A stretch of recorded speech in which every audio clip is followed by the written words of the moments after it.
నమస్తే. Welcome to our channel. ఈరోజు వచ్చేసి మన ముందు హమరా ప్రసాద్ గారు ఉన్నారు. ఆయనతో మనం మాట్లాడదాం. నమస్తే సార్. నమస్తే అండి. జై శ్రీరామ్. జై శ్రీరామ్ సార్. ఎలా ఉన్నారు? ఫైన్. సార్ మనం డైరెక్ట్ టాపిక్లో వెళ్ళిపోదామా సార్? సరే. సార్ ఇది ఫస్ట్ వచ్చేసి పాస్టర్ ప్రవీణ్ గారు చనిపోయారు కదా, పాస్టర్ ప్రవీణ్. సో చనిపోయినప్పుడు అవును. మీ పేరు, మీతో పాటు కరుణాకర్ గారి పేరు, ఇలా కొంతమంది పేర్లు అనేది బయటకు వచ్చాయి కదా. ఉమ్. దాని తర్వాత ఇప్పుడు రీసెంట్గా చూస్తే అది యాక్సిడెంట్ అని చేసి తేలింది. సో ఫస్ట్ మీ పేర్లు చెప్పినప్పుడు మీరు ఏమనుకున్నారు? అంటే ఏ విధంగా ఫీల్ అయ్యారు? అంటే మీరు ఏమన్నా ఆవేశానికి ఇలాగా, లేదంటే ఏమన్నా? ఫస్ట్ పాయింట్ ఫస్ట్ పాయింట్ ఏంటంటే ఇది ఆల్రెడీ అంతా జరిగిపోయింది. ఆ, పోలీస్ ఎంక్వైరీలో కూడా స్పష్టంగా వచ్చింది ఏంటంటే ఆ, తాగి చనిపోయిండు అని చెప్పి, తాగి స్లిప్ అయి చనిపోయిండు అని చెప్పి తెలిసిపోయింది. సో మీరు ఏమంటారేమంటే, మీరు అది తెలిసినప్పుడు మీరు ఏ విధంగా ఫీల్ అయ్యారో అని చెప్తున్నాను. మీరు అవును. అంటే టెన్షన్ ఫీల్ అయ్యేది ఏం లేదు అందులో. టెన్షన్ కోసం ఫీల్ అయ్యారా? ఏం టెన్షన్, నో టెన్షన్ లేదు, ఏం లేదు. ఉమ్, అది నేరం చేసిన వాడు టెన్షన్ పడాలి, మాలాంటి వాళ్ళు పడవలసిన అవసరం లేదు. ఎవరైతే తప్పు చేస్తారో వాళ్ళు టెన్షన్ పడాల్సిన అవసరం ఉంటుంది.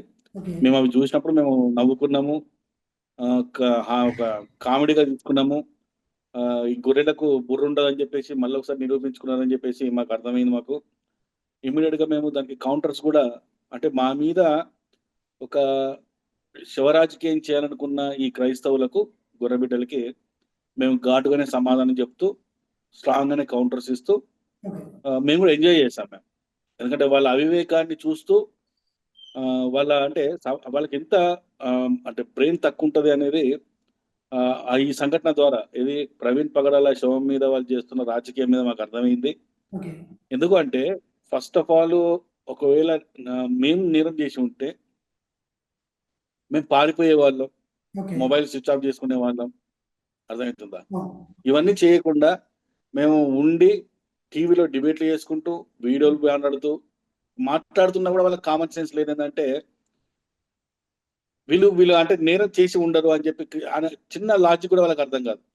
ఫస్ట్ ఆఫ్ ఆల్ ఏంటంటే, వాళ్ళకు ఒక పాస్టర్, అంటే వీళ్ళు ఏం చెప్తారంటే, పాస్టర్లు అందరూ మేము ఒకప్పుడు తాగుబోతులము, తిరుగుబోతులము, అన్ని ఎదో పనులు చేసాం, గలీజ్ పనులు చేసినాం అని చెప్పేసి ఇప్పుడు మేము చాలా పవిత్రంగా ఉంటున్నామని చెప్తారనమాట వీళ్ళంతా. ఓకే. సో అలాంటి పాస్టర్లు ఒక ఇంత విపరీతంగా మందు దాగి చనిపోయేసరికి, అది బయటకు వచ్చేసరికి వాళ్ళకు పిచ్చెక్కిపోయింది వాళ్ళకి. ఓకే. సో నిజం చెప్పాలంటే, ఈరోజు క్రైస్తవ్యాన్ని డ్యామేజ్ చేసుకుంది వాళ్ళే. ఓకే. ఈవెన్ ప్రవీణ్ పగడాల వాళ్ళ వైఫ్ కూడా స్పష్టంగా చెప్పింది. ఆవిడ దీన్ని ఇక్కడే ఆపేద్దాము అని చెప్పేసి. ఎందుకంటే ఆయన భార్యకు తెలుసు, ఆయన భార్యకు ఇప్పుడు ఆ భర్త తాగుతాడా తాగడానికి భార్యకు తెలియదా? ఓకే. స్పష్టంగా తెలుసు కదా. ఇదే మన ఐజీ గారు మన పోస్ట్ మార్టం రిపోర్ట్ అవన్నీ కూడా మన బహిర్గతం చేసినప్పుడు, అందులో ఎవరో ఒక విలేకరి ఒక ప్రశ్న అడిగిండు. సార్, ప్రవీణ్ పగడాల తాగడం ఇదే ఫస్ట్ టైమా, లేకపోతే ఈయన రెగ్యులర్ గా తాగేవాడా, దానికి ఏమైనా రికార్డ్స్ ఉన్నాయా, అంటే ఏమైనా ఆధారాలు ఉన్నాయంటే, ఐజీ గారు అదే ప్రెస్ మీట్ లో ఒక మాట చెప్పారు. ఏంటంటే, గతంలో ఈయన మార్చి నెలలో ఆ, రాజమండ్రి వచ్చినప్పుడు ఓకే. 2 సార్లు ఏది ఈ లిక్కర్ కొన్నట్టు, ఏది బ్యాంక్ ఓకే. స్టేట్మెంట్ కనబడుతుంది అని చెప్పేసి స్పష్టంగా చెప్పింది. ఓకే. అట్లా అలా సో వీళ్ళకి ఇవన్నీ చూసిన తర్వాత, పాపం మీ గొర్రె బిడ్డలకు కొంత మైండ్ చలించిపోయి ఏం చేయాలని అర్థం కాక, దాన్ని మా మీద వేసి ఒక రాజకీయం చేయాలని చెప్పి చూశారు. కానీ పోలీసులు ఇప్పుడు తెలంగాణ పోలీసులు కానీ, ఆంధ్ర పోలీసులు కానీ అంత పిచ్చోలేం కాదు కదా. అంత మేధావులు ఉన్నారు అక్కడ, మంచి మంచి పోలీస్ ఆఫీసర్స్ ఉన్నారు, ఎక్స్పర్ట్స్ ఉన్నారు. వాళ్ళ సైంటిఫికల్ గా అన్ని ఆధారాలు తీసి, దాదాపు ఆ హైదరాబాద్ నుంచి రాజమండ్రి దాకా 400 నుంచి 500 త్రీ సీసీ కెమెరాలను పరిశీలించి స్పష్టమైన రిజల్ట్ ఇచ్చారు వాళ్ళు. సార్ అయితే ఇప్పుడు మీ దగ్గర ఏంటంటే మన తను చనిపోయినప్పుడు, పాస్టర్ గారు చనిపోయినప్పుడు తాగి చనిపోయాడు, దరిద్రం పోయింది అన్నట్టుగా మీరు పోస్ట్ పెట్టారంట. అంటే మీకు ఏమన్నా ఎవరైనా ఇంటిమేషన్ ఇచ్చారా? ఏ విధంగా పోస్ట్ అనేది పెట్టడం జరిగింది మీరు? ఫస్ట్ పాయింట్ ఏంటంటే, 24వ తారీఖు చనిపోయినప్పుడు మేము కూడా అందరం కూడా బాధపడ్డాము. మేము కూడా బాధపడి 24వ తారీఖు సాయంత్రం 6 గంటలకి విపి రెడ్డికి, అలాగే పీటర్ పుట్ట అని 2 పాస్టర్లకు కూడా ఫోన్ చేశాను నేను. ఫోన్ చేసి మా సానుభూతి కూడా తెలియజేశాం మేము. ఓకే. ఎందుకంటే ఒక మనిషిని మర్డర్ చేయడం తప్పే. అది ఎవరు అవును. చేసినా తప్పే. అవును. అది హిందూ చేసినా తప్పే, క్రిస్టియన్ చేసినా తప్పే, ముస్లిం చేసినా తప్పే. అవును. ఎవరిని కొట్టొద్దు, ఎవరు చంపుకోవద్దు. చనిపోవద్దు. ఆ వ్యవస్థ అది రాంగ్ వ్యవస్థ అది. అవును. సిద్ధాంతపరంగా మనం ఎన్ని మాట్లాడుకున్నా ఏం కాదు గానీ, అవును. ఒకరిపైన ఒకరు దాడి చేసుకొని చంపుకోవడం అనేది కరెక్ట్ కాదు. మనకు తప్పది. అవును. అది కంప్లీట్‌లీ రాంగ్ అది. అవును. సో, 24 తారీఖు మాకు తెలిసినప్పుడు మేము స్పందించిన ఒక సానుభూతిని తెలియజేయడం జరిగింది. ఇక 24 తారీఖు రాత్రి నుంచి, సాయంత్రం నుంచి అంటే మేము తెలియజేసిన తర్వాత నుంచి అక్కడ సినిమా అంతా వేరైపోయింది. ఓకే. ఇక 25 తారీఖైతే విచ్చలవిడిగా మాట్లాడడం స్టార్ట్ చేశారు వాళ్ళు. ఏందంటే, ఈ హత్య చేసింది హైందవ సమాజము. హైందవ సమాజంలో మతోన్మాదులైన అమరా ప్రసాద్, హ్మ్. కరుణాకరు, లలిత్, రాధా మనోహర్ స్వామి అని చెప్పేసి మా పేరు స్పష్టంగా చెప్పడం జరిగింది వాళ్ళు. అయితే దాంట్లో మీరు అది పోస్ట్ చూసిన పెట్టారంట తర్వాత కదా సార్? మీరు పోస్ట్ పెట్టారంట చెప్తా కదా? వినండి. అదే చెప్తున్నా వినండి. అది చూసిన తర్వాత అసలు ఇలాంటి గొర్రెలకు ఆమె సానుభూతి తెలియజేసింది. హ్మ్. ఇలాంటి బ్రెయిన్‌లెస్ ఫెలోస్‌కి ఆమె చేసింది. అసలు ఈ మర్డర్‌కి మాకేం సంబంధం అని చెప్పేసి అప్పుడు కూడా మేము పెట్టలేదు. ఆ హ్మ్. తర్వాత అదే రోజు పోలీసు వాళ్ళు ఆయన ఎలా చనిపోయిండని చెప్పడానికి ఒక సీసీ కెమెరాలు రిలీజ్ చేశారు వాళ్ళు. ఓకే. ఒక 2 వీడియోలు రిలీజ్ చేశారు. అవును. ఇక్కడ అక్కడ టోల్ గేట్ దగ్గర సైడ్ వ్యూ ఒకటి, టాప్ వ్యూ ఒకటి చూయించారన్నమాట. అవును. ఆ వీడియో చూస్తున్నప్పుడు మనకు ఎవ్వరికైనా అంటే బుర్రున్న ఎవరికైనా అర్థమైతది ఏందంటే, అది తాగినోడే నడిపించే పద్ధతి. ఎందుకంటే సమాజంలో మనం రెగ్యులర్‌గా చూస్తున్నాం కాబట్టి, మనిషి తాగినప్పుడు ఎలా నడిపిస్తాడనేది జనరల్‌గా మనందరికి తెలుసు మనకి. అవును. సో, నిద్రలో ఏ విధంగా నడిపిస్తాడు అనేది సమాజం మనకు తెలుసు మనకు. అవును. అంటే ఆ మాత్రం కామన్ సెన్స్ అనేది మనందరికి ఉంది కాబట్టి, ఆ వీడియో చూడంగానే ఒక తాగుబోతు నడిపించినట్టు అనిపించి, అంటే బ్యాలెన్స్ లేకుండా తాగుబోతు ఎలా నడిపిస్తాడో ఆ విధంగా నడిపించిన వీడియో చూసిన తర్వాత మేము పోస్ట్ పెట్టడం జరిగింది. కానీ ఒక తాగుబోతు మీరొకటి రాంగ్ చెప్తున్నారు ఏంటి అంటే, ఆయన చనిపోయినాక 1 అవర్‌కో లేకపోతే మార్నింగో మీరు పోస్ట్ పెట్టారు. ఏందంటే, ఈ ప్రవీణ్ అనేతనే చనిపోయాడు, దరిద్రం పోయింది, తాగి చనిపోయిండు అని చెప్పేసి మీరు పోస్ట్ పెట్టారు. ఆ వీడియో రిలీజ్ అయింది ఆఫ్టర్ 2 డేస్ తర్వాత. బట్ మీకెలా తెలిసింది అని చెప్పేసి అంటా ఉన్నారు బయట దానికి. ఫస్ట్ పాయింట్ ఏందంటే 24 తారీఖు ప్రాథమిక రిపోర్ట్ పోస్ట్ మార్టం మన 25 తారీఖు అవును. పోస్ట్ మార్టం ఇక్కడికి ప్రాథమిక రిపోర్ట్ దగ్గర తీసుకుపోయినప్పుడు అలా జరిగినప్పుడు పోలీసులు ఒక విషయం చెప్పడం జరిగింది ఏంటంటే యాక్సిడెంట్ ద్వారా చనిపోయిండు ఆ! అర్థమవుతుందా అవును. డ్రంక్ చేశాడు అన్న విషయం కూడా ఆ రోజు చెప్పడం జరిగింది ఆ రోజు. ఓకే. సో వీటన్నిటిని బేస్ చేసుకొని వీడియోస్ చూసి అన్ని కూడా స్పష్టంగా మనకు అర్థమవుతుందంటే డ్రంక్ అంటారు. ఓకే. సో, అలాగే మళ్ళా ఇంకొక విషయం ఏంటంటే, ఎవరైనా సరే అందరు దేవుళ్ళు ఈక్వల్‌గా అన్నట్టుగా మీడియా ముందొచ్చి మాట్లాడితే మీరు వాళ్ళకి కాల్ చేసి బెదిరిస్తున్నారని చెప్పేసి కూడా బయట వినిపిస్తుంది. సరే ఇప్పుడు ఈ దీనంత పచ్చి బూతు పదం ఇంకోటి లేదండి. అందరు దేవుళ్ళు ఒకటే అనేది హిందూ సమాజంలో హిందువులకు నరాల్లో నాటేశారండి. హ్మ్. ఇప్పుడు నేను యేసు, అల్లా, ఓకే. రాముడు ముగ్గురు దేవుళ్ళే అంటాను నేను. అవును. ఆహ్, ఏమంటారు అంత అంటే నాకు ఆ మెచ్యూరిటీ లెవెల్స్ నాకున్నాయి. ఓకే. కేవలం హిందూకి మాత్రమే ఉంటాయి ఆ మెచ్యూరిటీ లెవెల్స్. ఓకే. అరే! ఆయన కూడా దేవుడే గదా! యేసు కూడా దేవుడే గదా! హ్మ్. సరే అల్లా ముస్లిమ్స్ మొక్కుతున్నారు. ముస్లిమ్స్ వాళ్ళ దేవుడు కూడా దేవుడే గదా! అవును. అనే మెచ్యూరిటీ లెవెల్స్ కేవలం హిందువులకు మాత్రమే ఉంది. ఓకే. అదే నువ్వు ఒక క్రైస్తవుడి దగ్గరికెళ్లి సేమ్ యేసు, అల్లా, రాముడు దేవుడే అని అవును. చెప్పేసి ముగ్గురు దేవుళ్ళే అని చెప్పి ఒక క్రైస్తవుడితో నడిపించండి. ఈ ముగ్గురు దేవుళ్ళే అని చెప్పి ఒక ముస్లింతో నడిపించండి. ఓకే. వాళ్ళు ప్రాణం పోయినా అన్నారు వాళ్ళు. వాళ్ళు ఎప్పటికి కూడా మా దేవుడే దేవుడు. అవును. మిగతా మతం దేవుళ్ళు కాదు అని చెప్తారు వాళ్ళు. అవును. సైతాన్లు అంటారు. సో అందరు దేవుళ్ళు ఒకటే, అన్ని గ్రంథాల సారాంశం ఒకటే అని ఎవడైనా చెప్తే వాడిని చెప్పు తీసుకొని కొట్టాలి వాడిని. ఎందుకు? ఎందుకు అంటే సనాతన గ్రంథంలో సర్వేజన సుఖినో భవంతు అని ఉంటది. హ్మ్. బైబిల్‌లో అన్య మతస్థులు అని ఉంటది. అంటే వాళ్ళ యేసుని నమ్మని వాళ్ళంతా కూడా అన్య మతస్థులు. ఓకే. ఆ అన్య మతస్థులు మొక్కుతున్న విగ్రహాలను పగలగొట్టండి అని చెప్పి ఉంటది. ఓకే. ఆ అన్య మతస్థులను మొక్కుతున్న వాళ్ళను ఊరి చివర తీసుకెళ్ళి రాళ్ళతో కొట్టి చంపండి అని ఉంటది. అయితే ఇక్కడ అన్య మతస్థులు ఒక్క నిమిషం అండి నేను వినండి. నాది అయిపోలేదు వినండి. ఖురాన్‌లో కూడా సేమ్ ఈ విధంగానే ఉంటది. హ్మ్. కానీ సనాతన హిందూ గ్రంథాల్లో ఏ గ్రంథంలో కూడా ఇలాంటి మాటలుండవు. ఓకే. సో, ఎవరైనా అన్ని గ్రంథాల సారాంశం ఒకటే అంటే వాడిని ముందు చెప్పు తీసుకొని కొట్టి ముందు గ్రంథాలు చదివి రారా అని చెప్పాలి.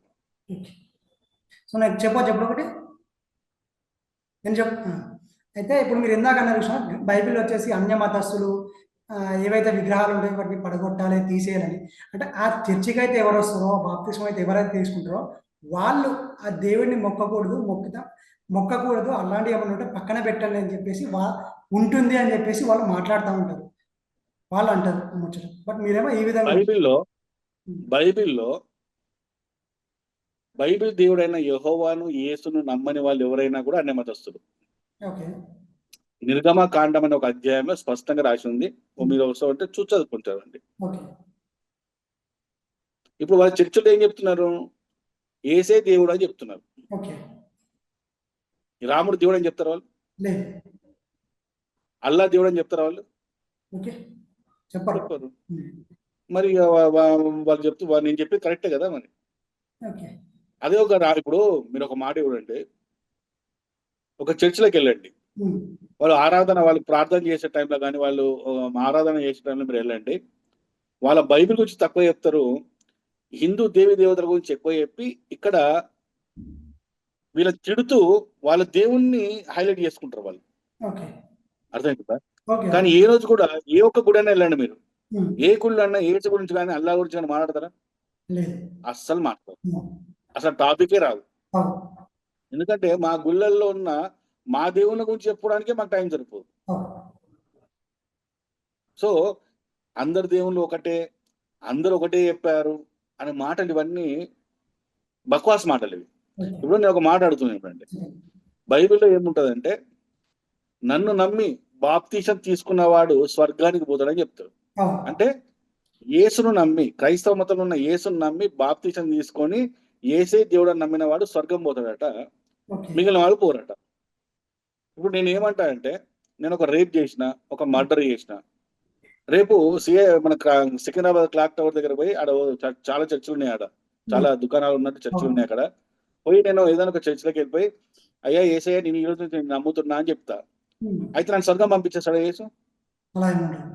మరి నా వల్ల రేపు గురైన అమ్మాయికి ఏం న్యాయం చేస్తున్నాడు యేసు? నా వల్ల మా దోపిడి గురైన ఒక మగవాణి ఒక కుటుంబానికి యేసు ఏం న్యాయం చేస్తున్నాడు? ఇదేంది ఇది అసలు ఇది సిద్ధాంతమేనా ఇది? అదే సనాతన ధర్మంలో తప్పు చేసిన వాడికి పనిష్మెంట్ దొరకాల. ఇప్పుడు పోలీస్ డిపార్ట్మెంట్ ఉంది, మర్డర్ చేసిన వాడికి క్షమిస్తారా లేకపోతే వాడిని తీసుకుని పనిష్మెంట్ ఇస్తారా? ఎగ్జాక్ట్లీ. మన న్యాయ వ్యవస్థ కావచ్చు, కోర్టు కావచ్చు, పోలీస్ కావచ్చు, మంచి చెడును చూసి మంచి చేస్తే మంచివాడని చెప్తారు, చెడు చేస్తే చెడు వాడని చెప్తారు. సో తప్పు చేసినప్పుడు వాడికి పనిష్మెంట్ ఇస్తే వాడు మంచివాడు అవుతాడు. కానీ ఆ తప్పు చేసిన వాడిని తీసుకొని స్వర్గం తీసుకపోతే ఆ తప్పు వాని వల్ల నష్టానికి గురైన వాళ్ళ పరిస్థితి ఏంది? వాళ్ళని ఎవరు తీసుకుపోవాలి మన స్వర్గానికి? అయితే వాళ్ళు యేసుని నమ్మలేదు కాబట్టి నా వల్ల రేపు గురైన స్త్రీ యేసుని నమ్మలేదు కాబట్టి ఆమె నరకం పోతుందట. ఈ రేప్ చేసిన వాడు యేసుని నమ్మింది కాబట్టి స్వర్గం పోతాడట. ఇదేం కాన్సెప్ట్? దరిద్రమైన కాన్సెప్ట్. ప్రపంచంలో ఇటువంటి కాన్సెప్ట్ ఏమైనా ఉంటుందా? అసలు కామన్ సెన్స్ లేని కాన్సెప్ట్ కదా ఇది. క్రిస్టియానిటీ అనేది కామన్ సెన్స్ లేని కాన్సెప్ట్ కదా.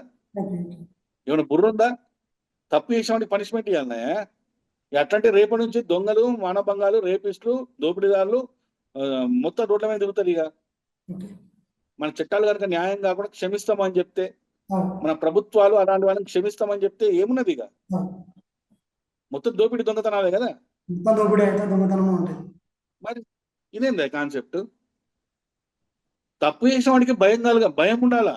100%. మరి కానీ నాకు ఒక క్వశ్చన్, ఇదే పాస్టర్, ఇప్పుడు నేను ఒక మాట అడుగుతున్నా, ఇదే పాస్టర్లు ఎవరు పాస్టర్ రూపంలో ఉన్న వాళ్ళందరూ నేను ఒక ప్రశ్న అడుగుతున్నా. మీ ఇప్పుడు పాస్టర్లు ఉంటారు, పెద్ద పెద్ద పాస్టర్లు ఉంటారు. ఆ పాస్టర్ నిండాలకు పోయి అసలు నేను అలాంటి మాట్లాడద్దు, నేను జనరల్ ఒక టాక్ మాట్లాడుతున్నాను. ఆ పాస్టర్లో ఉన్న వాళ్ళ కూతుర్లనో వాళ్ళ ఇంట్లో ఆడపిల్లలనో ఏదైనా జరగకుండా ఎవరైనా పోయి జయిస్తే వాళ్ళని క్షమిస్తారా పాస్టర్లు? ఎవరు క్షమించరు. అదే మరి ఏం మరి ఇదేం కాన్సెప్ట్? ఇది క్రిస్టియానిటీ అనేది పిచ్చితనం కదా, అది బుర్రలేనితనం కదా అది. ఇప్పుడు చనిపోయిన తర్వాత స్వర్గం పోవాలంటే యేసుని నమ్మాలట.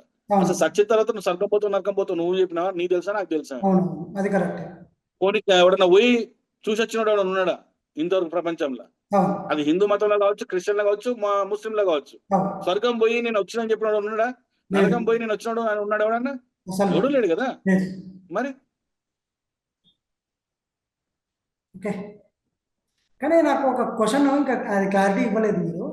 అంటే ఎవరైనా సరే మన అందరు దేవుళ్ళు ఒకటే అని చెప్పేసి మాట్లాడుతున్నప్పుడు మీరు వాళ్ళకి కాల్ చేసి బెదిరిస్తున్నారు అనేసి అంటారు. అంటే ఒక మానవతావాదంతో మాట్లాడినా కూడా వాళ్ళకి కాల్ చేసి బెదిరిస్తున్నారు అన్నట్టుగా టాక్ ఉంది. అసలు ఎంతవరకు ఎందుకు అలా? బెదిరియం కాదు చెప్పు తీసుకొని కొడతాం. అంటే మానవతావాదంతో మాట్లాడుతూ కూడా తప్పంటారా? ఇందాక మీరు అన్నారు. ఏంటి మానవత్వం? మీరు ఇందాక మానవత్వం అంటే ఏంది? మానవత్వం అంటే ఏంది? మనుషుల మంచి చెప్పడం మానవత్వం. అవును. మంచి చెప్పడం మానవత్వం. అవును. చెడు చెప్పడం మానవత్వం కాదు. మనుషులందరూ ఒకటే కూడా దాని కూడా అది కూడా మానవత్వం కిందకి వస్తాయి కదా. మనుషులందరూ ఒకటే అని చెప్పి ఎవరు చెప్పారు? ఏ గ్రంథం చెప్పింది? ఏ మతం చెప్పింది చెప్పండి? అంటే ఏ మతం చెప్పదా? క్రైస్తవ మతంలో బైబిల్లో మనుషులందరూ ఒకటే అని చెప్పేది చెప్పండి. క్రైస్తవ మతం అని కాదు.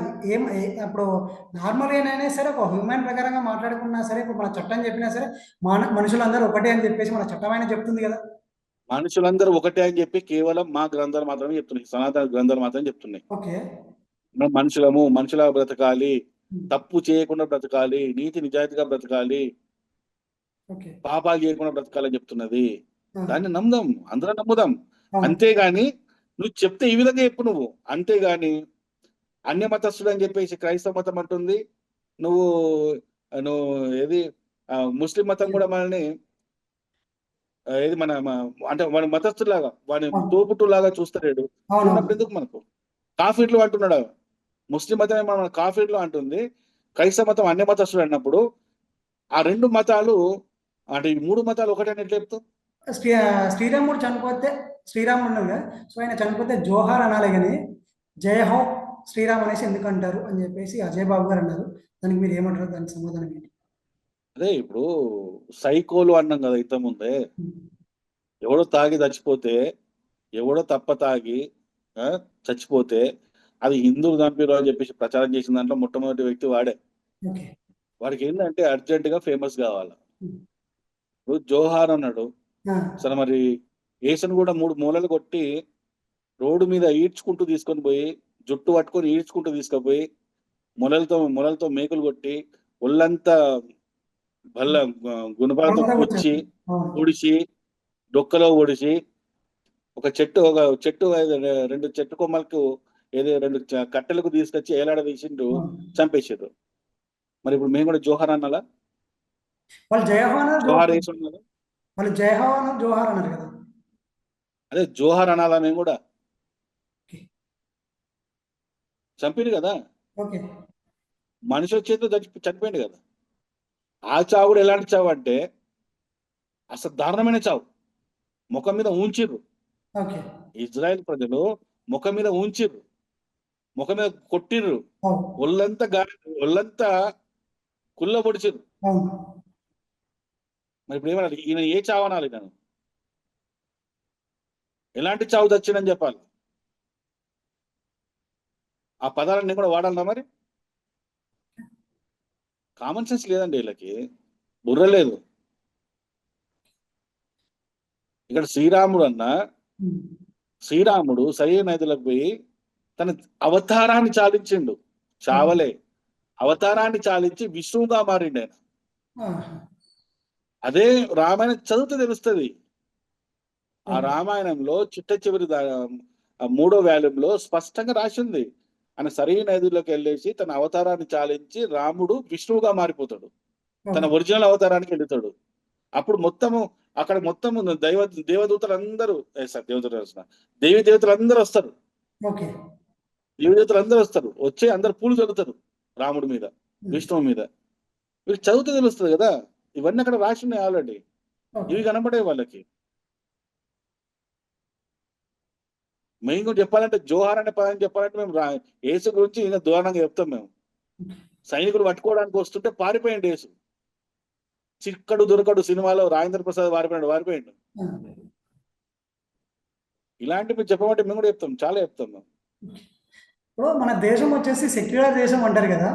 సో ఈ సెక్యులర్ దేశంలో ఎవరైనా ఏ మతాన్నైనా ప్రచారం చేసుకోవచ్చు అని చెప్పేసి అంటారు కదా.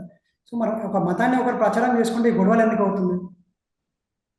మీకు ప్రాబ్లం ఏంటంటే జనాలకి ప్రాపర్గా ఏ విషయాలు కూడా ప్రాపర్గా తెలుసుకోరు. ఉమ్. సెక్యులర్ అనే పదము రాజ్యాంగం మొదటి నుంచి లేదు. ఓకే. 1950 మన 1950 నుంచి ఉమ్. జనవరి 26 నుంచి మనకు సెక్యులర్ అనే పదం లేదు. ఓకే. 1975-76 ఆ సంవత్సరంలో ఇందిరాగాంధీ ఎమర్జెన్సీ విధించి సెక్యులర్ అనే పదాన్ని చేర్చడం జరిగింది. ఓకే. అర్థమవుతుందా? సో సెక్యులర్ అనే పదం అప్పుడు వచ్చింది, ఉమ్. అంతకుముందు సెక్యులర్ అనే పదం లేదు. అసలు సెక్యులర్ అంటే అర్థం ఏంటి అంటే ప్రభుత్వాలు, అది సెంట్రల్ కావచ్చు, స్టేట్ కావచ్చు, ఓకే. ఈ దేశాన్ని పరిపాలించే ప్రభుత్వాలు సెక్యులర్ గా ఉండాలా అంటున్నది రాజ్యాంగం. ఓకే. మనుషులు కాదు, ఓకే. పరిపాలించే ప్రభుత్వాలు సెక్యులర్ గా ఉండాలి. అంటే ఆ ప్రభుత్వాలు ఒక క్రిస్టియన్ మతానికి కానీ, ఒక హిందూ మతానికి కానీ, ఒక ముస్లిం మతానికి కానీ, ఒక మతానికి సపోర్ట్ చేయకుండా ఉమ్. అన్ని మతాలను ఈక్వల్ గా చూడాలి అని చెప్తుంది. అవును. నాకు రాజ్యాంగం కాన్సెప్ట్, మన రాజ్యాంగంలో ఉన్న అంటే ఏం చెప్పింది సెక్యులరిజం అనే పదానికి అర్థమనేది తెలియదు. సో ఇది సెక్యులర్ దేశం కాబట్టి మనం అందరం ఈక్వల్ గా ఉండాలని కాదు, మనం కాదు, ఉమ్. పరిపాలించే వాళ్ళు, గవర్నమెంట్ ఎంప్లాయీస్, అంటే ప్రభుత్వానికి సంబంధించిన వాళ్ళు ఎవరైనా సరే తమ దగ్గరికి వచ్చి పని చేయించుకునేవాడు ఏ మతస్థుడైనా అందరిని ఈక్వల్ గా చూడాలి అని చెప్తున్నారు. ఓకే. అంటే సమాజంలో ఉన్న వాళ్ళందరూ ఈక్వల్ కాదు అన్నట్టు దాని అర్థం అన్నట్ట. అర్థం కాలేదు మీ ప్రశ్న. అంటే ఇప్పుడు ఓన్లీ గవర్నమెంట్ దగ్గరికి అయితే ఎవరైతే వెళ్తారో వాళ్ళందరికీ ఈక్వల్గా చూడాలని చెప్పేసి మీరు అంటున్నారు. కానీ అంటే అవును. సమాజంలో ఉన్న వాళ్ళందరూ ఈక్వల్ కాదని చెప్పేసి మీరే దానికి చెప్పారుగా ఇది అర్థం అంటే అదే. ఇప్పుడు ఎంప్లాయీస్ లో ముస్లిమ్స్ ఉంటారు, అవును. క్రిస్టియన్స్ ఉంటారు, అవును. హిందువులు ఉంటారు. అవును. ఒక హిందువు, ఒక హిందూ ఎంప్లాయ్ ఉన్నప్పుడు ఒక హిందువు వచ్చిన వాడు హిందూ అని చెప్పేసి మనకి సపోర్ట్ స్పెషల్ గా ఇవ్వద్దు. ఓకే. ఒక ముస్లిం ఎంప్లాయ్ ఉంటే హిందూ వచ్చినప్పుడు కేర్లెస్ గా చేసేసి ఆయనకు పని చేయకుండా ఒక ముస్లిం వచ్చినప్పుడు స్పెషల్ గా పని చేయొద్దు. ఓకే. ఎంప్లాయీస్ అదనమాట ప్రభుత్వాలు. ఇప్పుడు ఇప్పుడు జనరల్ గా ఏమంటారంటే అందరూ బీజేపీ ప్రభుత్వము ఏది హిందూ ప్రభుత్వం, హిందువుల కోసం మార్చేస్తుందని. బీజేపీ మన కాంగ్రెస్ ఏమో ముస్లిమ్స్ కోసము అని చెప్తారు. అర్థమవుతుందా? ముస్లిం క్రిస్టియన్స్ కోసం అని చెప్పేసి. ఓకే. ఫర్ ఎగ్జాంపుల్ ఎంఐఎం ఉంది, ఎంఐఎం కంప్లీట్లీ అది ముస్లిం పార్టీ. అది అవును. ఆ పార్టీలోనే ముస్లిం అని ఉంటుంది. అవును. ముస్లిమ్స్ కోసం మాత్రమే పాడు. ఎంఐఎం హిందువుల కోసం అయితే చేయదు కదా పని, అవును. క్రిస్టియన్ల కోసం అయితే వాళ్ళు పని చేయరు కదా. వాళ్ళు కంప్లీట్ గా ముస్లిమ్స్. అంటే రాజ్యాంగం అదే చెప్తుంది అనమాట. ఎవరైనా ప్రభుత్వాలు కానీ, పార్టీలు కానీ, ఎంప్లాయీస్ కానీ, ప్రభుత్వానికి సంబంధించిన ఎవరైనా సరే కానీ వాళ్ళు సెక్యులర్గా ఉండాలి. ఓకే. ఈ దేశంలో ఉన్న అన్ని మతాలను ఈక్వల్ గా చూడాలి అని చెప్తారు అనమాట. ఇంకొక విషయము, ఇప్పుడు మనం స్కూల్లో భారతదేశం నా మాతృభూమి, భారతీయులందరూ నా సహోదరులు అని చెప్పేసి మనం చదువుకున్నాం కదా. సో దీన్ని మీరు మర్చిపోయారా, వాళ్ళు మర్చిపోయారా, లేకపోతే మర్చిపోయేలా చేస్తున్నారా అంటే ఏమంటారు? హిందువులు ఎప్పటికీ మర్చిపోలేదండి. హిందువులు ఎప్పటికి కూడా భారతదేశంలో ఉన్న భారతీయులందరూ నా సహోదరులు అనుకుంటున్నాడు.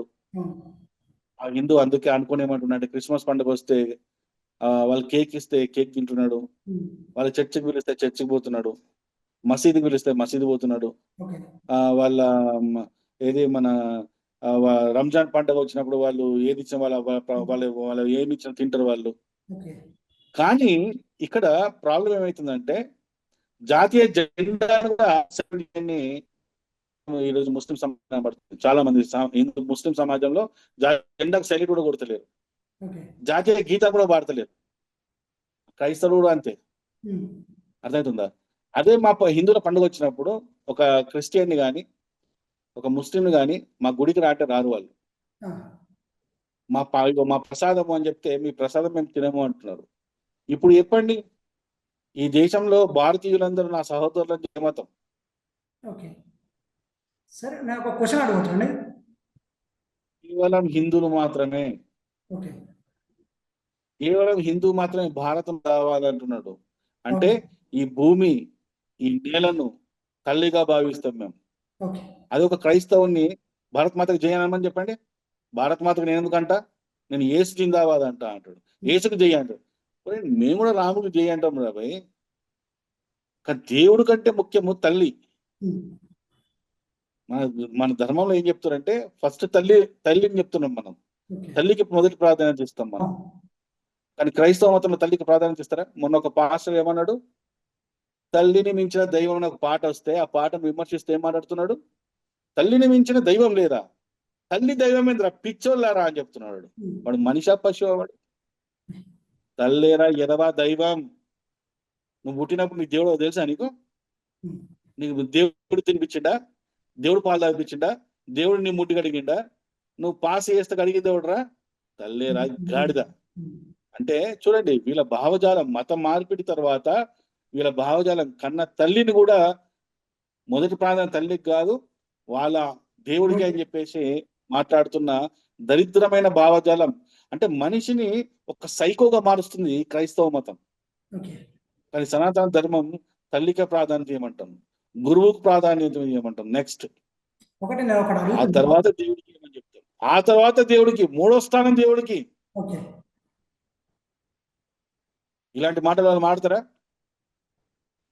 అందుకే వాళ్ళు సైకోలు అంటాం, గొర్రెలు అంటాం. మేము మేము కాదు గొర్రెలు అని చెప్పేది, బైబిల్లోనే యేసే చెప్తున్నాడు, ఐఎమ్ ద షెపర్డ్ అంటున్నాడు. ఓకే. నేను గొర్రెల కాపరిని అంటుండ ఆయన. అంటే మీ అందరి గొర్రెలు, మిమ్మల్ని కాపరిని నేను రక్షించేవాడిని, మిమ్మల్ని కాపు కాచేవాడిని నేను అని యేసు చెప్తున్నాడు. మీ యేసే చెప్తున్నాడు మిమ్మల్ని గొర్రెలు అని. అని తెలుసు వాళ్ళు ఎంత బ్రెయిన్లెస్ అనేది.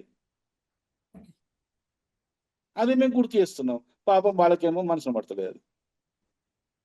అంటే మామూలుగా ఒక ఇద్దరు ముగ్గురు పాస్టర్లను భారత్ మాతకి జై అని చెప్పమంటే చెప్పారు. వీడియో ముందు చెప్పలేదు, బట్ మామూలుగా స్టార్టింగ్లో చెప్పమంటే మాత్రం చెప్పారు. అంటే వాళ్ళు భారత మాతని గౌరవిస్తున్నట్టుగా మన దేశాన్ని. ఇప్పుడు నేను ఒక పని చేయండి, మీరు మీ ఛానల్ ఉంది కదా, మీ ఛానల్ కలిసి ఏం చేయండి అంటే, మా వెంబర్ రండి, ఓకే. మా వెంట రండి, ఓకే. మేము కొంతమంది పాస్టర్ దగ్గర తీసుకెళ్తాం. ఓకే. అర్థమైందా? ఓకే. తీసుకెళ్ళి వాళ్ళకి అడగమని చెప్తాం, అడగండి మీరు. ఓకే. భారత మాతకి ఎంతమంది మొగుళ్ళు అన్నోడు ఉన్నాడు, విజయ్ కుమార్ అని ఒక పాస్టర్. వాళ్ళని తీసుకొని బొక్కలు వేయించినాం. కరెక్ట్. మరి ఈ దేశాన్ని విడగొట్టుమని ఎవడని అంటాడు హిందూ? ఎవరన్నా? ప్రాణం పోయిన అన్నాడు. కానీ క్రైస్తవులు ముస్లింలు రెడీ అంటారు, రెడీ. పాస్టర్లు అయితే ఈ దేశాన్ని మాకు భాగం ఇవ్వండి. విజయవాడ గుంటూరులో ర్యాలీలు చేసిర్రు, మీటింగ్లు పెట్టిర్రు. ఈ దేశాన్ని ఒక ముక్క వేసి మాకియండి. ఏంట్రా నీ కేక్, నీ క్రిస్మస్ కేక్ ముక్క అనుకుంటున్నావురా? ఈ దేశాన్ని విడగొట్టడం అంటే తోలు తీస్తాం బిడ్డ, కత్తిరిస్తాం. ఏం కత్తిరిస్తామని నీకు అర్థమై ఉండాలా. ఈ మాటలకి కట్ చేస్తాం, దేశం ముక్కలు చేయాలా? ఎవడరా మీరు? మతం మారగానే దేశం మీద మీకు అంత దారుణమైన పరిస్థితి, బుర్ర వస్తుందారా మీకు ఆలోచనలు? సండే రోజు సండే స్కూల్ అని చెప్పేసి క్రైస్తవులు నడుస్తుంటాయి, చిన్నపిల్లలే. ఆ చర్చ్ పక్కన సండే స్కూల్స్ అని నడుస్తుంటాయి. ఇలా సండే స్కూల్లో అబ్జర్వ్ చేయండి మీరు. పోయి ఒక విలేకరులను కాకుండా మీరు వస్తున్నామని ముందు జాగ్రత్త చెప్పకుండా వెళ్ళి సీక్రెట్ గా ఒకసారి కెమెరాలు పెట్టుకొని చూపించండి. అక్కడ ఏం చెప్తుందో తెలుసా? భారతీయులము, మనమందరం సహోదరులము, నీ ఇంటి పక్కోడు బ్రదర్ లాగా, నీ అన్నదమ్మ సోదరులాగా చూడాలని చెప్తలేరు. ఇజ్రాయేలు దేశం మనది, ఇజ్రాయేల్ మనము అట. ఎవడరా నువ్వు? ఇజ్రాయేల్ ఎదురా? ఇజ్రాయెల్ దేశం మీద ఎందుకు అవుతుందిరా? ఇజ్రాయెల్ దేశంలో క్రిస్టియానిటీ ఎంత ఉంది? 2% మాత్రమే. ఇజ్రాయెల్ దేశంలో క్రిస్టియన్లు కాదు ఉండేది, యూదులు ఉంటారు, యేసుని సిలువేసిన వాళ్ళు ఉంటారు. అలాంటి భావజాలం నేర్పిస్తుంది ఇక్కడ. చిన్న చిన్న పిల్లలకి భారతదేశం నీదని చెప్తలేరు, ఇజ్రాయెల్ దేశం మనదని చెప్పి నేర్పిస్తున్నారు పాటలు. మరి వాడు ఏమంటాడు పెద్ద అయిన తర్వాత? మాకు ముక్క ఇయ్యండి అన్నాడా? వాటి మీద మేము పోరాడుతున్నాం. ఇలాంటి భావజాలాన్ని ప్రకటిస్తున్న క్రిస్టియానిటీ మీద పోరాడుతున్నాం. ఇలాంటి భావజాలాన్ని క్రియేట్ చేస్తున్న ముస్లిం వాళ్ళ మీద మేము ఫైట్ చేస్తున్నాం. మేము ఆ భావజాలం మీద పనిచేస్తున్నాం. మేము వాళ్ళకు వ్యతిరేకంగా కాదు మేము పనిచేసేది, ఆ మతానికి వ్యతిరేకంగా కాదు పనిచేసేది, ఆ వీళ్ళు సృష్టిస్తున్న భావజాలం మీద మేము పనిచేస్తున్నాం, మేము వ్యతిరేకంగా. ఇంకో క్వశ్చన్, ఇప్పుడు మత మార్పిడి అని చెప్పేసి మీరు మాట్లాడుతూ ఉన్నారు కదా, సో మత మార్పిడి అనేది అంత ఈజీయా? మత మార్పిడి అంటే ఒక మనిషిని మార్చడమే కదా, అంతే కదా? అవును.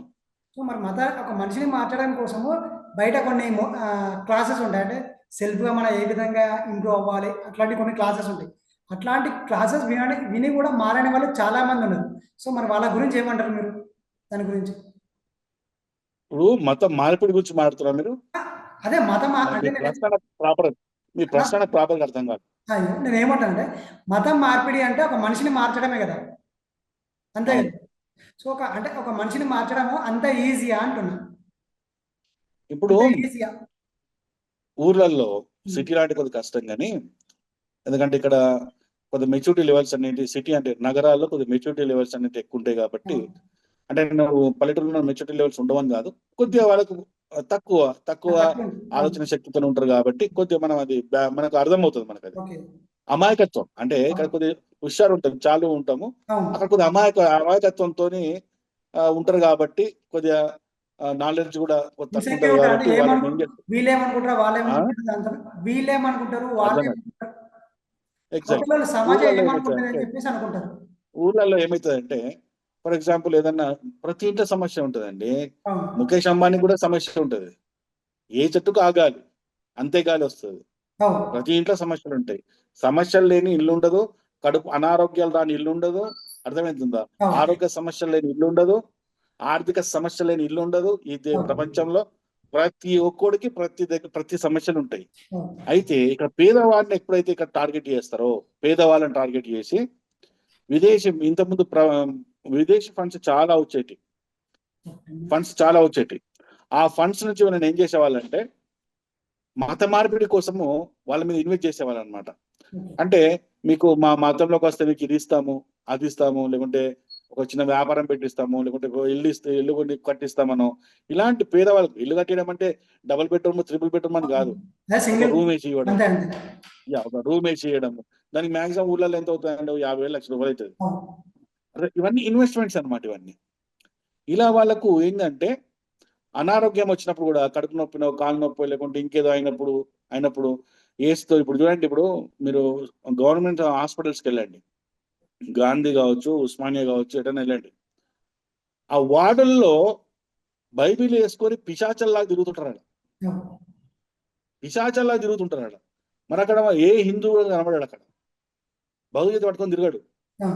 వీళ్ళు పిశాచల్లాగా తిరిగి ఎవడైతే భయపడుతూ ఆ సమస్యల్లో ఉన్న వాడి దగ్గర పోయి ప్రార్థన చేసి, ఈ ప్రార్థన వల్ల మళ్ళీ 100% ఏం కాదు, ఒకవేళ బై ఛాన్స్ వాళ్ళకి మేలైంది అనుకో, మంచి జరిగింది అనుకో, చూసావా ప్రేయర్ చేసుకోవాలనే అయిపోయిందని చెప్తారు అనమాట. ఆ విధంగా వాళ్ళ మైండ్ సెట్ చేసుకొని మతం మార్పిడి చేస్తారు. ఫస్ట్ ఏం చేస్తాడు, ఒకడు మారుతాడు. ఇప్పుడు ఫర్ ఎగ్జాంపుల్ వీళ్ళు మహిళల్ని టార్గెట్ చేస్తారు.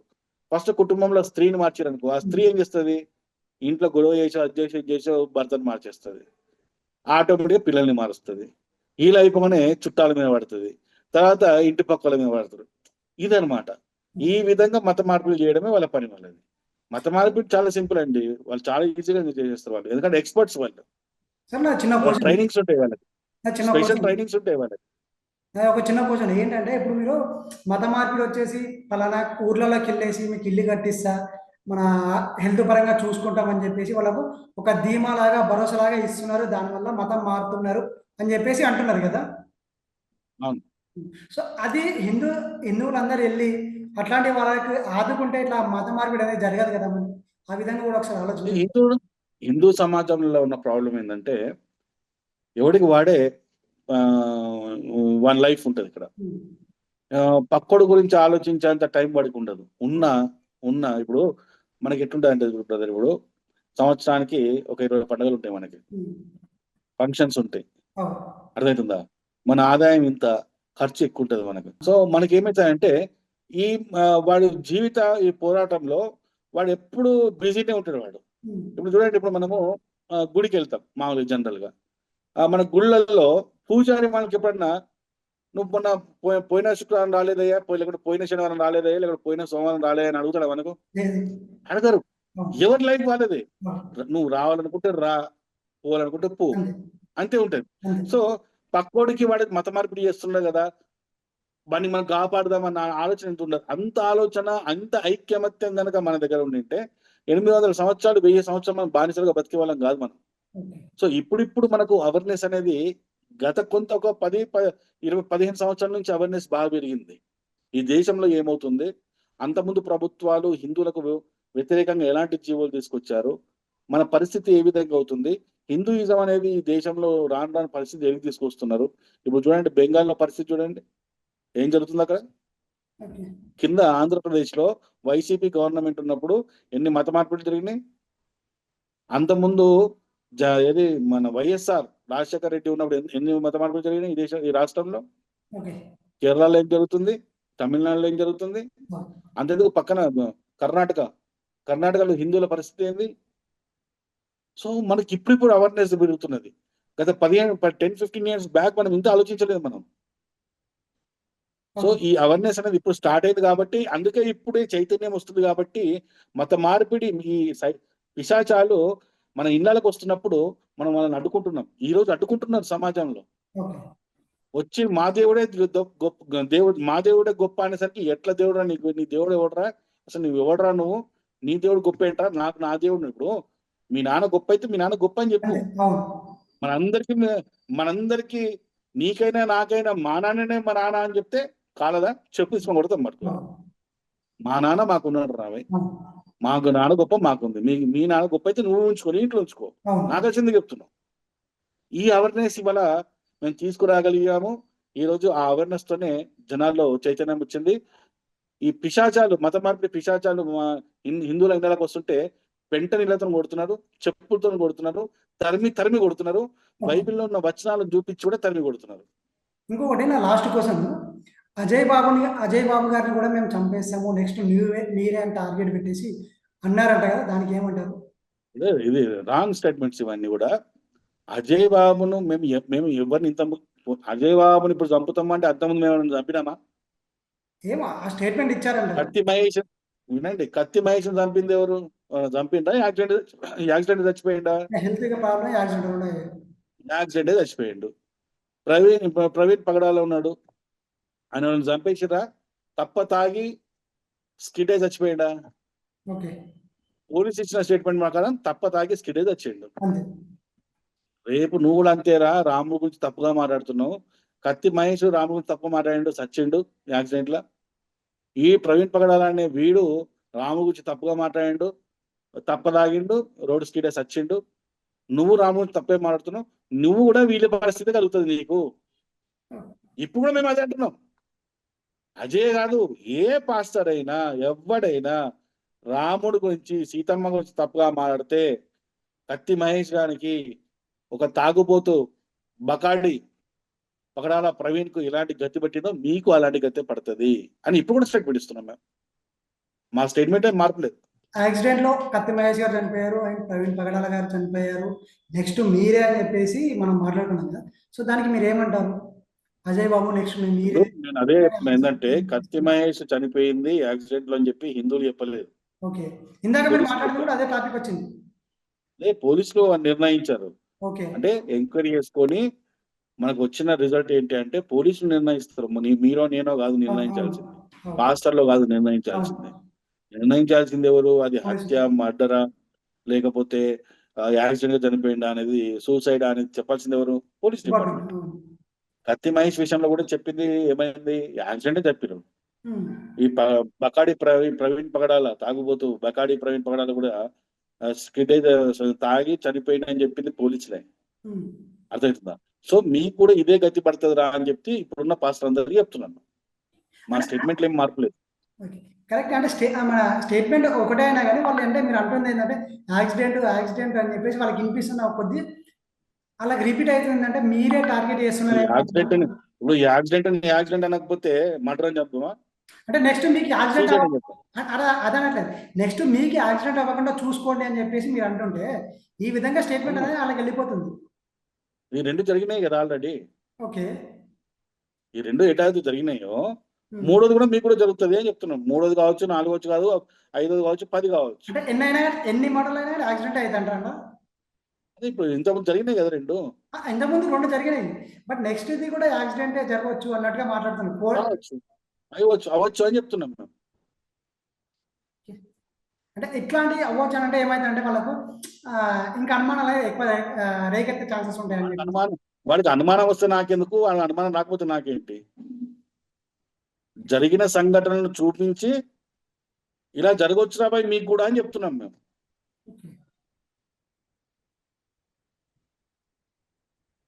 ఓకే.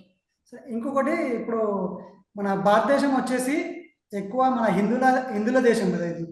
సో హిందువుల దేశంలో ఆల్మోస్ట్ జాగా మొత్తము మన హిందువులదే. బట్ వక్ఫ్ బోర్డ్ మాత్రం థర్డ్ ప్లేస్లో ఉంది. ఆ ల్యాండ్ అంతా మనదే కదా, మరి వాళ్ళ చేతికి ఎలా వెళ్ళింది? అదే కదా ఇప్పుడు ప్రాబ్లం అంతా అదే. ఎందుకంటే ఇంతకాలము అంటే మా కాంగ్రెస్ ప్రభుత్వం ఉన్నప్పుడు వక్ఫ్ బోర్డ్ చట్టాల్లో మార్పులు తీసుకొచ్చారు వాళ్ళు. ఓకే. ఎలాంటి మార్పులు తీసుకొచ్చారంటే మనకు ఆ విషయాలు ఇప్పుడు తెలుస్తున్నాయి. మనకి గత 10 సంవత్సరాల నుంచి మనకు తెలుస్తుంది. అంతకుముందు వక్ఫ్ బోర్డ్ చట్టాలు ఉన్నాయి. ఆ చట్టాల్లో వక్ఫ్ బోర్డు ఒక దేవాలయం చూసి లేకుంటే ఒక ఊరుని చూసి ఈ ఊరు మీద మనం బస్ ఎక్కేటప్పుడు ఖర్చు వేసి నాది అని అంటాం చూడండి, నా సీటు అని. ఆ విధంగా ఒక ఒక లెటర్ పంపించేసి నోటీస్ పంపించేసి ఈ రోజు నుంచి ఊరు మాదే అని చెప్తా అల్లదే. ఓకే. కనీసము మన హిందువులము అది నాది అని పేపర్లు చూయించుకోవడానికి కూడా హక్కు లేదు మనకి. వాడిది అంటే వాడిదే ఫిక్స్. ఓకే. అలా మన దేవాలయాలు కావచ్చు, అసలు కొన్ని దేవాలయాలు ఉన్నాయి. అసలు ముస్లిం మతం పుట్టే 1500 సంవత్సరాలు అవుతుంది. ఈ ముస్లిం మతం పుట్టక ముందు నుంచి ఉన్న దేవాలయాలు కూడా ఉన్నాయి. అంటే భూమి మీద ముస్లిం మతం పుట్టినప్పటి నుంచి కూడా ఉన్న దేవాలయాలు ఉన్నాయి. ఆ దేవాలయాలను భూములను కూడా మా వక్ఫ్ భూమి అని చెప్పేసి వీళ్ళు భారతదేశంలో హిందూ దేశంలో ఎక్కడి నుంచో వచ్చిన ఈ ముస్లిం మతము లాక్కుండే చట్టాలను తీసుకొచ్చిన విషయం కూడా హిందువులకు తెలియదంటే మేము ఎంత అమాయక స్థితిలో ఉన్నాం, ఎంత చేతకాని స్థితిలో ఉన్నామో మనం అర్థం చేసుకోవాలి. ఇవాళ ఏం చేస్తున్నారు? ఇవాళ వక్ఫ్ బోర్డు చట్టాల్లో మార్పులు తీసుకొచ్చి వాళ్ళని కంట్రోల్ చేసినందుకు ఇవాళ దేశం మొత్తము వాళ్ళు పోరాటాలు చేస్తున్నారు. ఓకే. ఇది అప్రజాస్వామికమైన చట్టం, ఇది వీటిని మేము ఒప్పుకోము అని చెప్పి దానికి కాంగ్రెస్ ప్రభుత్వం కావచ్చు, వైసీపీ కావచ్చు, లేకుంటే ఇంకా కొన్ని వెస్ట్ బెంగాల్లో కొన్ని ప్రభుత్వం కావచ్చు, మమతా ప్రభుత్వం కావచ్చు, వీళ్ళందరూ కూడా అవును ఇది అప్రజాస్వామికం, ఇది మన ముస్లింస్ కి వక్ఫ్ బోర్డు చట్టానికి సపోర్ట్ ఇవ్వాలా అని చెప్తున్నారు. ఇప్పుడు నిజంగా ఈ హిందువులందరూ ఏం చేయాలంటే వాళ్ళకి అడగండి, ఆ వైసీపీకి అడగండి, కాంగ్రెస్కి అడగండి. అంటే అన్యాయంగా మా భూముల మీద మీ భూములను చెప్పగానే వాళ్ళకి అప్పచెప్పడం ప్రజాస్వామికమేనా అని అడగండి. మా భూములను అక్రమంగా వాళ్ళు దోచుకుంటుంటే అది ప్రజాస్వామ్యబద్ధంగానే దోచుకుంటున్నా అని చెప్పి ప్రశ్నించండి. హిందువులంతా ప్రశ్నించాలి. ఇలాంటి చట్టాలు మన దేశంలో గత కొన్ని సంవత్సరాలుగా ఉండి అసలు ముస్లింల భూములు లేదని నాకు అర్థం కాదు. ఈ దేశం మీద దండయాత్రలు చేసి మనల్ని బానిసలుగా చేసి మన దేవాలయాలను, మన భూముల్ని, ఇక్కడ ఉన్న స్త్రీలను దోచుకున్న మతాలు ఇవి. మనల్ని బానిసత్వంలోకి నెట్టిన మతాలు ఇవి.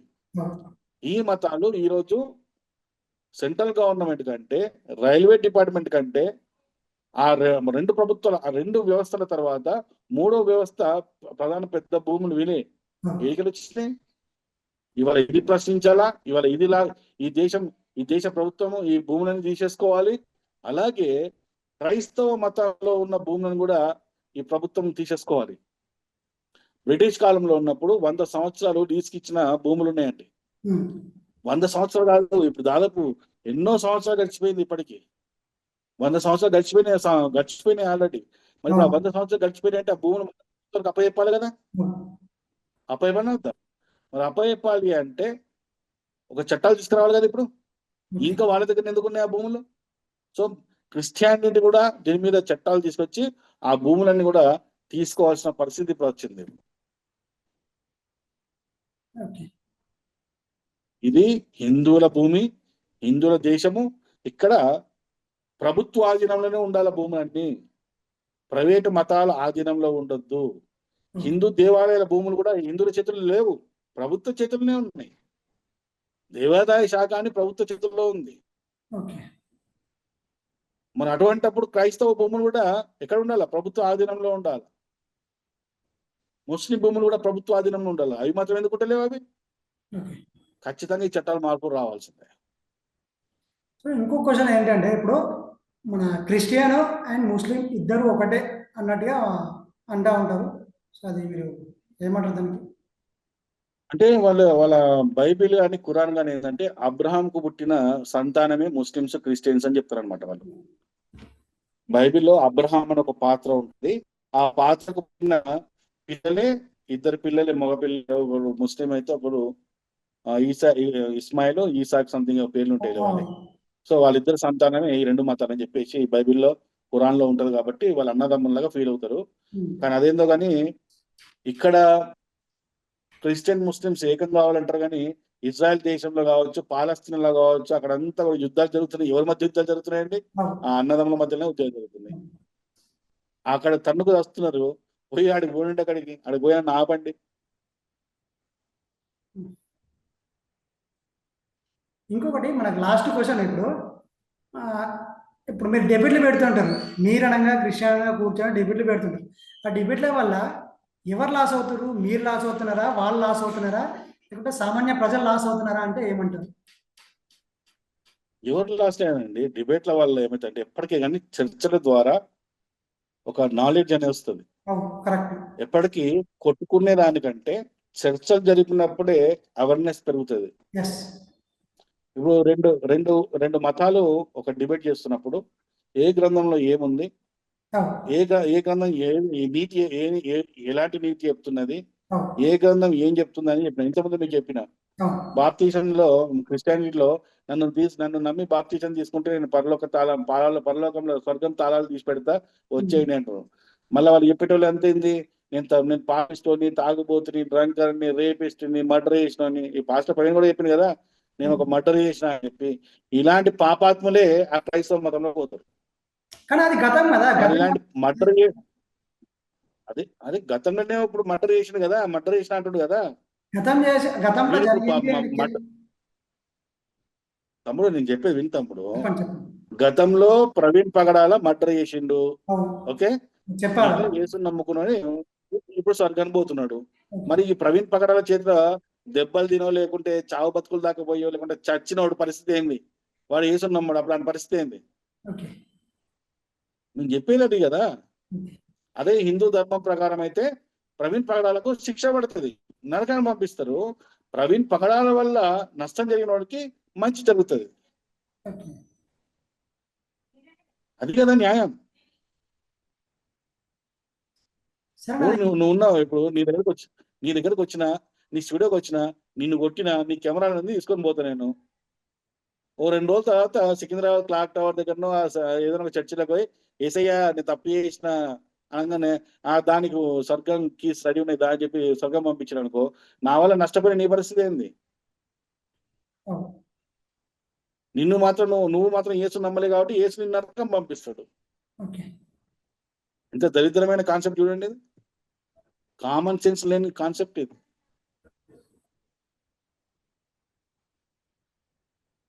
సో చర్చల ద్వారా ఇవన్నీ మంచి చెడు తెలుస్తుంది. సనాతన గ్రంథం ఏం చెప్పిందో తెలుస్తుంది. సర్వేజన సుఖినోభవంతో చెప్పింది. అక్కడ అన్యమతస్తులు అని చెప్తున్నది క్రిస్టియానిటీలో. ఇవన్నీ కూడా జనాలకు తెలిసి ఆ మతంలో పోవాలా వద్దని నిర్ణయించుకుంటాడు. ఎవరికి ఆ మతానికి దూరంగా ఉండడానికి ప్రయత్నం చేస్తాడు. ఇంకో క్వశ్చన్, ఇప్పుడు సర్వజన సుఖినో భవంతి అంటారు కదా, సో ఒక్కసారి దాని మీనింగ్ చెప్తారు. అందరూ, సర్వం, ప్రాణకోటి మొత్తం,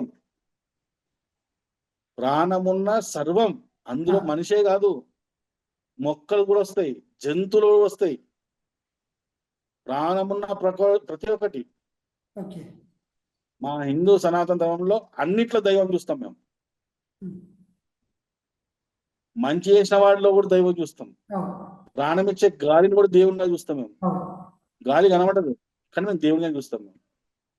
సాక్షాత్తు సూర్యుని కూడా సాక్షాత్తు దైవం అని చెప్తాం మేము. కనబడుతున్న దైవం అని చెప్తాం. సూర్యుడు లేకపోతే ఈ వ్యవస్థనే లేదు అసలు. మరి ఇంకొకటి అంటారు అన్నమాట. ఇంకో క్వశ్చన్ ఏంటంటే, ఇప్పుడు మీ యొక్క మాట్లాడుతున్నారు అంటే పాస్టర్ల మీద మాట్లాడుతున్నారు, అందరు పాస్టర్ల మీద, లేకుంటే కొందరు ఎవరైతే మతాల గురించి దుష్ప్రచారం చేస్తున్నారు వాళ్ళకి వలన ఎట్లా అంటారు? ఎవరి మీద మీ యొక్క ఇది? మత మార్పిడిలకు మేము వ్యతిరేకం. మత మార్పిడిలకు మేము ఇప్పుడు ఫస్ట్ పాయింట్ ఏంటంటే, నీకు నచ్చిన మతంలో నువ్వు పోయే హక్కు నీకు ఉంది, నువ్వు పో, మేము కాదనం. మేము ఆగు అని అడగం. అవును. నువ్వు రిటర్న్ వస్తే ఎందుకు వచ్చినావు అని అడగం. అవును. నువ్వు మతం మారిపోతే ఎందుకు పోయినావు అని అడగం. అవును. మేము ఇక్కడ ప్రశ్నిస్తుంది ఏంటంటే, అన్యాయం అంటే అబద్ధాలు చెప్పి మత మార్పిడి చేస్తావు చూడు, ఓకే.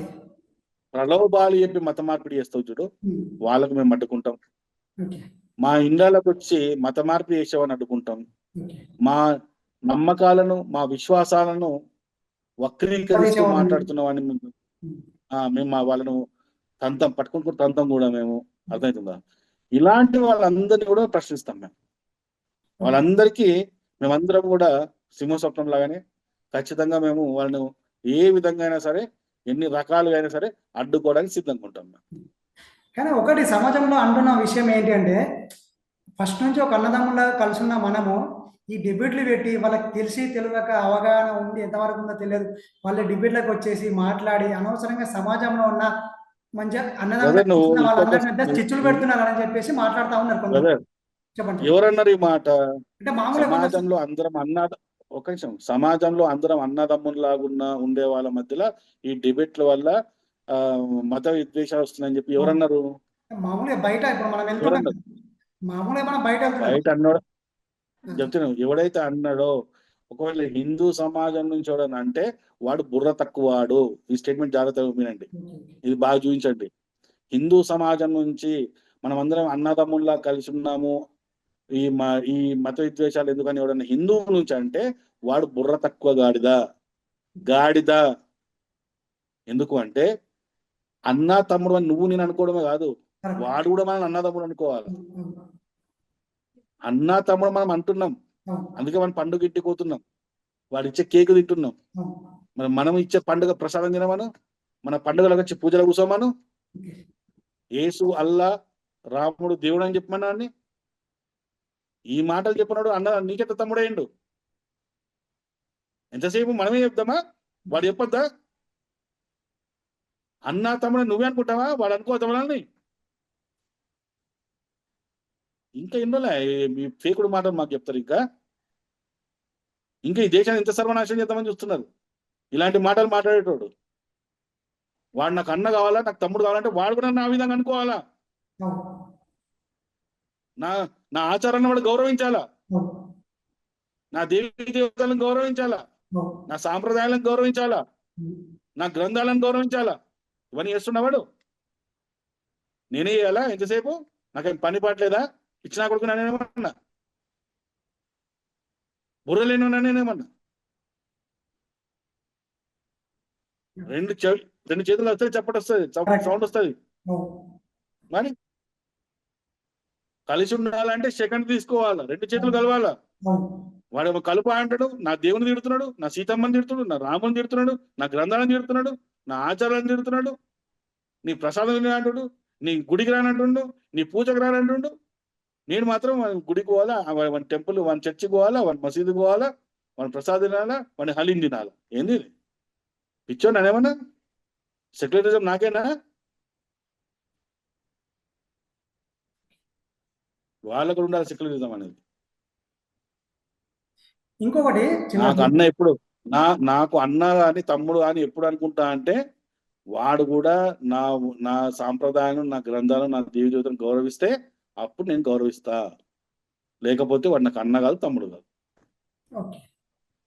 సో ఇంకో క్వశ్చన్ ఏంటంటే, ఇప్పుడు సెల్ఫ్గా ప్రతి ఒక్కరికి ఒక అంటే ఏమంటారు, సెల్ఫ్గా ప్రతి ఒక్కరికి ఒక హక్కు ఉంటుంది. అంటే ఒక దేవుని పూజించవచ్చు, లేదంటే పలానా తినొచ్చు, తినకపోవచ్చు అని ప్రతి ఒక్కరికి ఒక ఉంటుంది. ఇప్పుడు నేను ఎగ్జాంపుల్, నేను బిర్యానీ తినను, చికెన్ బిర్యానీ, బట్ నా ముందు చికెన్ బిర్యానీ తెచ్చి పెట్టి తినమంటే తినలేను కదా.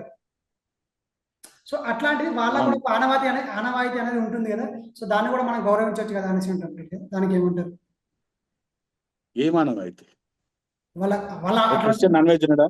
ఒక క్రిస్టియన్ నాన్ వెజ్ తింటాడు, వెజ్ తింటాడు కదా. తింటారు. దేవుని దగ్గర ప్రసాదము వెజ్ తో చేస్తారా, నాన్ వెజ్ తో చేస్తారా? అది వెజ్ అయినా నాన్ వెజ్ అయినా వాళ్ళకి ఒక ఆచారం లాగా ఉంటుంది అంటే అంటున్నాను. ఏం ఆచారం? ఇప్పుడు ఎగ్జాంపుల్ నేను చెప్పాను కదా, నేను ఒక చికెన్ బిర్యానీ అది కదా, నువ్వు అన్న తమ్ముడు అన్నావు కదా. అన్న తమ్ముడు అంటే ఎట్లే ఉంటుందా? అన్న తమ్ముడు అంటే నువ్వే అన్నావు అన్న తమ్ముడు అని. మరి నువ్వు అన్న తమ్ముడు అన్నప్పుడు మరి నీ తమ్ముడిని నేను తమ్ముడు అన్నను అయితే నా ఆచారం గౌరవించావా? ఓకే. మరి నేను గౌరవించి కేక్ తింటున్నా కదా, మరి నువ్వు గౌరవించి నాకు ప్రసాదం తినవు నువ్వు?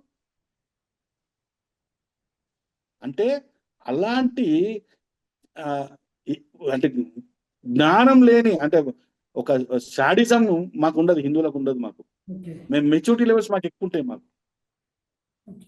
విశాలంగా ఆలోచిస్తాం. మేము కూడా ఆలోచించవచ్చు కదా. ఓ, ఇప్పుడు వాళ్ళు నాన్ వెజ్ తింటారు. నాన్ వెజ్ తినని వాళ్ళు, హిందువుల నాన్ వెజ్ తినే వాళ్ళు చాలా మంది ఉన్నారు. ఓ, ఓన్లీ వెజిటేరియన్ తినే వాళ్ళు ఉంటారు. ఓ, మరి వాళ్ళ దగ్గర పోకుండా ఉండొచ్చు, ఉంటారా అట్లా ఉండరు కదా. అట్లా వాడి ఇష్టం, వాడు ఏమైనా తినని. అని వెజిటేరియన్ తినేటప్పుడు వాడు ఇంటికి పోతాడు కదా. ఓ, ఆయన ఇంట్లో అవసరం అయితే చాయ్ ఇస్తే తాగుతాడు కదా. ఇప్పుడు ముస్లిమ్స్ ఉన్నారు, అన్నదమ్ముల్లాగా ఉండాలంటున్నావు.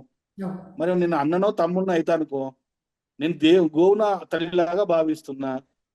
నా ముందునే కూర్చొని నాకు గోవుని కష్ట తింటుంటే నాకు మండదా? ఓకే. మరి నీ అన్నకు, నీ తమ్ముడు, నీ సోదరుడికి నువ్వు ఇచ్చే గౌరవం అదేనా? ఓకే. పోనీ ఖురాన్ లో గోమాతను తినమని రాసిందా? ఎక్కడ లేదు.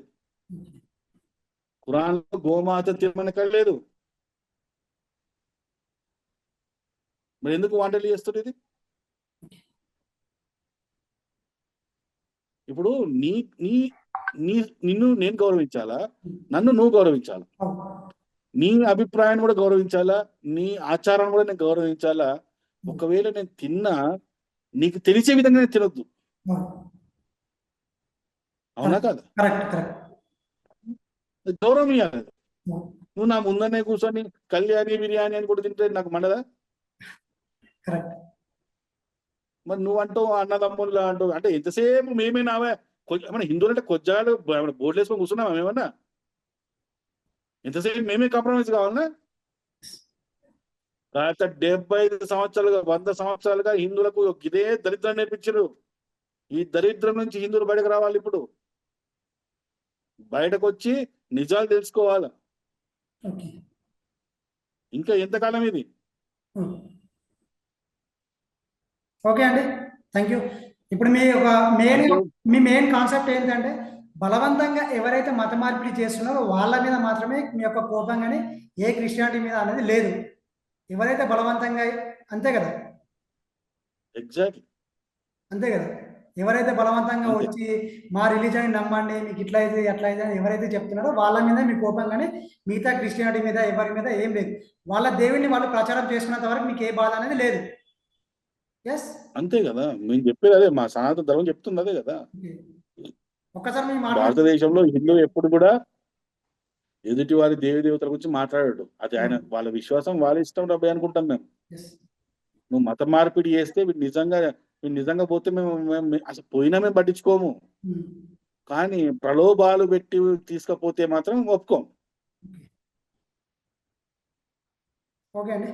మా దేవికి అవమానిస్తూ వక్రీకరించి మత మార్పిడి చేస్తా అంటే మాత్రం ఒప్పుకోం. ఓకే. ఓకే అండి. ఓకే, థ్యాంక్ యూ అండి. జై శ్రీరామ్. జై శ్రీరామ్.